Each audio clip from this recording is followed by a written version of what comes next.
Hello दोस्तों, I hope कि आप सब अच्छे होंगे और बेसब्री से पहली सैलरी का इंतजार भी कर रहे होंगे।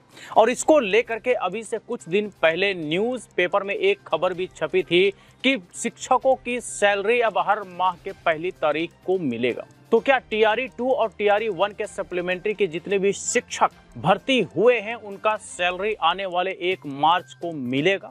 आज हम इसके बारे में तो डिटेल में बात करेंगे ही। इसके साथ साथ हम ये भी जानेंगे कि किन किन पॉइंट्स को आपको ध्यान में रखना है ताकि आपके सैलरी आने में किसी भी तरह का कोई रुकावट पैदा ना करे, यानी कि किसी भी तरह का कोई दिक्कत ना हो सके। तो चलिए डिटेल में जानते हैं। तो पहले बात करते हैं सैलरी आने के बारे में कि क्या 1 मार्च को सैलरी हम लोगों का यानी कि टीआरई 2 और सप्लीमेंट्री टीआरई 1 वालों का आने वाला है।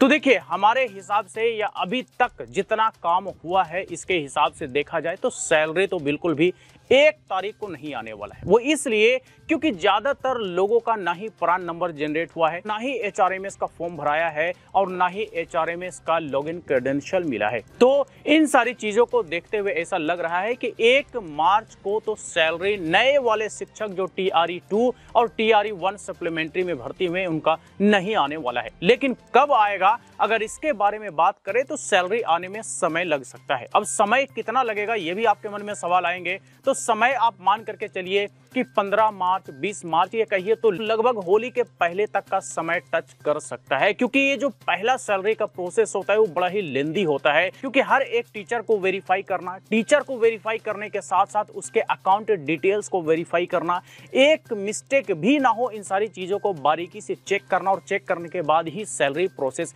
किया जाता है। तो फर्स्ट सैलरी में तो टाइम लगेगा, लेकिन उसके बाद से जो दूसरी और तीसरी यानी कि हर महीने की जो सैलरी बनेगी उसमें ज्यादा समय नहीं लगेगा, क्योंकि पहले सैलरी में जो सारी इंफॉर्मेशन को वेरीफाई किया जाना होता है वो कर लिया जाता है और वेरीफाई करने के बाद जो नेक्स्ट मंथ का ये हर महीने की सैलरी जस्ट क्रेडिट करना होता है। तो क्रेडिट करने का प्रोसेस तो आसान है, लेकिन फर्स्ट टाइम वेरीफाई करने का प्रोसेस थोड़ा लेंदी होता है और लेंदी होने की वजह से ही हम लोगों का यानी कि टीआरई 2 और टीआरई 1 सप्लीमेंट्री वालों की सैलरी आने में थोड़ा समय लग सकता है। अब चलिए बात करते हैं कि किन किन पॉइंट्स पर आपको ध्यान रखना है ताकि आपका सैलरी किसी भी कीमत पर ना रुक सके या सैलरी आने में किसी भी तरह की दिक्कत ना हो सके। तो सबसे पहली बात जो आपको ध्यान में रखना है वो ये कि आपका ई योगदान डीईओ ऑफिस में हो चुका है और आपका थंब वेरिफिकेशन भी हो चुका है। अगर ये 2 स्टेप्स आपके कंप्लीट हो गए हैं तो ही आप आगे सैलरी के बारे में सोच विचार करेंगे, ठीक रहेगा। अगर आपका ये 2 स्टेप्स कंप्लीट नहीं हुए हैं किसी भी वजह से, तो फिर आप सैलरी के बारे में फिलहाल सोचना छोड़ दीजिए। आप इन स्टेप्स को क्लियर करने के बारे में सोचिए, क्योंकि ई योगदान का मतलब कि आपका जो योगदान स्कूल में हुआ है उसकी जानकारी कहिए तो बिहार सरकार के शिक्षा विभाग के डेटाबेस में एंट्री करना, और एंट्री होगा नहीं तो आपकी योगदान की गिनती बिहार सरकार के डेटाबेस में नहीं होगा, तो इसलिए आप सैलरी वालों की लिस्ट में नहीं आ पाएंगे। तो जिसका भी किसी कारणवश ई योगदान नहीं हो पाया है या फिर थंब वेरिफिकेशन नहीं हो पाया है, पहले इन सारी चीजों को क्लियर करवा लें।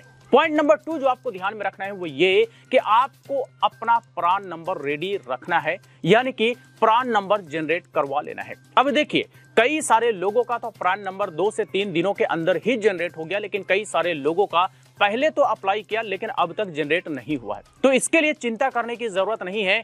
प्रान नंबर जनरेट होने में कई बार 15 दिन 20-20 दिन लग जाता है, तो सभी का प्रान नंबर भी जनरेट हो जाएगा। और अगर किसी का किसी कारणवश कैंसिल होता है या रिजेक्ट होता है तो आपको दोबारा से अप्लाई करना पड़ता है, लेकिन सही इंफॉर्मेशन के साथ अप्लाई करते हैं तो आपका प्रान अप्रूव भी होता है और प्रान नंबर जनरेट होकर के आपको मिल भी जाता है। लेकिन ये जरूरी है सैलरी प्रोसेस के लिए। पॉइंट नंबर 3 जो आपको ध्यान में रखना है वो ये कि आपका बैंक अकाउंट रेडी होना चाहिए। बैंक अकाउंट में किसी भी तरह का कोई गड़बड़ी, किसी भी तरह का कोई त्रुटि नहीं होनी चाहिए। खास करके आपका नेम, फादर नेम, इन सारी चीजों में तो गलती बिल्कुल भी नहीं होनी चाहिए, क्योंकि आप जो डॉक्यूमेंट्स प्रोवाइड करते हैं शिक्षा विभाग को और आप जो बैंक अकाउंट का पासबुक का कॉपी देते हैं उन सारी चीजों का मिलान करवाया जाता है। मिलान करवाने के बाद ही आपका सैलरी प्रोसेस वाला लिस्ट में आपका नेम आता है। पॉइंट नंबर 3 है कि आप अपना पैन कार्ड रेडी रखें और उसमें भी अगर किसी भी तरह का कोई मेजर मिस्टेक्स है, जैसे कि आपका अपने ही खुद के नेम में मिस्टेक्स है,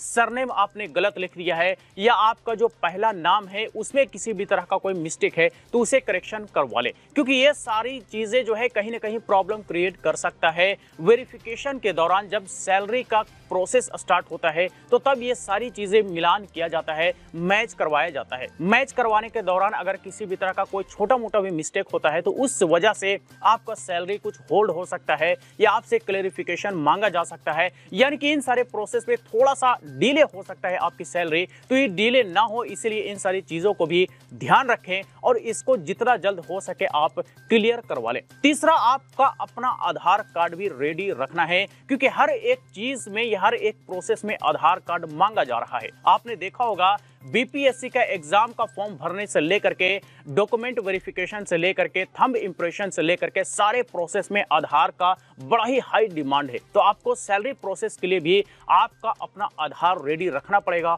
और अगर उसमें भी किसी भी तरह का कोई गलती है, अगर मेजर मिस्टेक्स हैं खास करके आपके नेम में, आपके फादर नेम या डेट ऑफ बर्थ में या फोटोग्राफ में, तो आप उसको करेक्शन करवा लें, ये आपके लिए सही रहेगा। क्योंकि इन द फ्यूचर भी आधार कार्ड की जरूरत हर एक जगह पर पड़ने वाली है, हर एक जगह पर वेरिफिकेशन के लिए आधार मांगा ही जाएगा। तो बस यही कुछ ऐसे पॉइंट्स थे जो आपको रेडी रखना है ताकि सैलरी में किसी भी तरह की कोई रुकावट ना आ पाए। और जहां भी आपसे इस तरह की इंफॉर्मेशन मांगा जाए, खास करके जैसे कि स्कूल में, बीआरसी में या फिर बीईओ ऑफिस में, तो आप इन सारे डॉक्यूमेंट्स का फोटोकॉपी कम से कम 5-5 सेट तो निकाल करके रखवा ही लीजिए, क्योंकि ये इनिशियल प्रोसेस है। शुरुआत में बहुत सारे डॉक्यूमेंट्स लगते हैं और हमारा और आपका एक्सपीरियंस भी है कि डॉक्यूमेंट वेरिफिकेशन से अब तक कई सारे सेट का फोटोकॉपी हमने दे दिया है। तो इसीलिए इन सारे डॉक्यूमेंट्स का भी फोटोकॉपी आप रेडी रखें ताकि जब भी मांगा जाए आप तुरंत अपना सिग्नेचर और डेट करके